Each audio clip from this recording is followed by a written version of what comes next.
Kellyanne, was it a mistake not to go out and say, well, if you don't like the way I spoke about women, what about the way your husband treated women? It was an exercise in tremendous restraint, and restraint is a virtue. And in fact, Brian, it's a presidential virtue. I think Donald Trump's restraint there in not bringing up what millions of Americans must have had on their minds, which is, really, she's going to take you on a comment here and there you've made about women, and yet her husband has admitted to having affairs, and of course, including one with an intern in the White House when he was president of the United States, paid out a settlement to Paula Jones. The last time I didn't sexually harass someone, I didn't give them $700,000 in a settlement. So instead of going there, he explained, hey, I'm prepared to do that. I knew this was coming, but I'm not going to do it because your husband and your daughter are here. And then he went on to say, and yet this doesn't stop you, Hillary Clinton, from running hundreds of millions of dollars of negative ads against me. Those are just the ads you see, by the way. We now have these mail pieces that are about Trump and women going to independent Republican-leading women in states like Florida. We just got those yesterday, brought to our attention. So I think this will grow in importance over the next couple of days when people realize what he didn't say, what was conspicuous by its absence. It doesn't mean people won't think it, though. It doesn't mean that they already haven't made up their own minds. Well, last night was historic. First time we'd seen a woman on a presidential stage. First time in history that I can remember where you've got somebody who is not a professional politician. That's right. A businessman. Maybe Ross Perot? Yeah, same thing. And then you've got he's got many opportunities to take shots at her. You've got to do some training ahead of time, though, and it was revealed that apparently he didn't do the standard debate prep where you get in a room, you answer questions for 90 minutes. Given how the first one went, will there be changes in the preparation for the second one? He did a lot of debate prep, Steve. I think that's a myth that people are pushing to sort of diminish like how serious he is about this. He's incredibly serious. He takes the job very seriously. He didn't need to run for president. People run for fame and fortune and status and power. He had all of that. The sacrifice he and the Trump family are making is enormous, and it should not be lost on folks. She's the one who's got that typical D.C. political resume. Hey, this should come next. I waited my turn. I'm next. I deserve it. But when it comes to debate preparation, he did take rapid-fire questions for quite a while from a number of us, and he handled them beautifully. I thought some of the questions last night were completely predictable. We knew they were coming.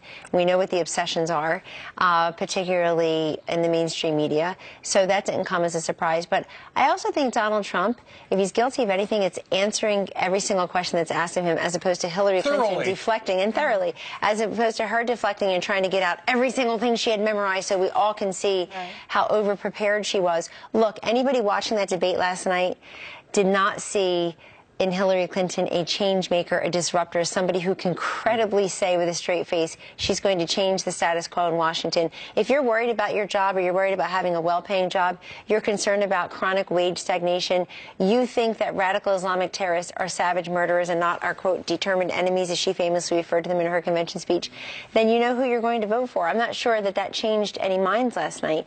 Meanwhile, he took the case right to her, especially on matters like trade and ISIS.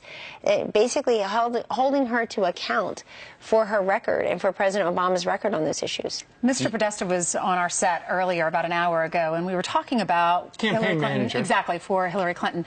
And he said if you attack the moderator, then that means you have lost the debate. Now, keep in mind, they attacked Matt Lauer, terrible, because she was so awful in that commander-in-chief for him. Well, and I asked him about that, and yeah. So, what do you think about that? Do you want to go after Lester Holt? I mean, I heard last night. Yeah, did you think he was fair? So, Mr. Trump and I have both said publicly, and I'll repeat it here, Ainsley, that Lester Holt did a good job, and he did a great job under very tough circumstances. One of the things that nobody's ever going to be satisfied with is, why wasn't this issue raised? Why wasn't that issue raised? And I saw your graphic earlier that Donald Trump was grilled, indeed cross-examined on a number of issues. You listed them there, and that didn't happen with Hillary Clinton on Benghazi, on emails. Mr. Trump had to mention the emails. Pay for play. No real. That's right. The State Department. Deplorables. By the way, the deplorables things. Pick a card, any card. The fact that she's for late-term abortion, or sex-selective abortion. If we're talking about domestic issues, the fact that she changed her mind, did a total 180 on gay marriage. She ran in 2008, emphatically defending traditional marriage, and now running in 2016 has totally shifted on that completely. So there are many things that weren't asked. But look, that's why it's important to have full-fledged campaigns in between these debates. I think it's too bad that people had to wait to tune into a presidential debate to see how Hillary Clinton really thinks on the issues. Unless you're a fat cat donor at one of her for fundraisers. You don't get the benefit on a regular basis to hear what she thinks. Contrast that to Donald Trump, who's out in the stump every day. He's on his way to Florida now after a long night last night. He'll have a long day in Florida today. Then he'll be in Chicago tomorrow and Wisconsin. Why? After going because to the he's spin bringing room. the case. That's right. He's bringing the case directly to people. Going to the spin room was unprecedented. I was so glad he wanted to do that.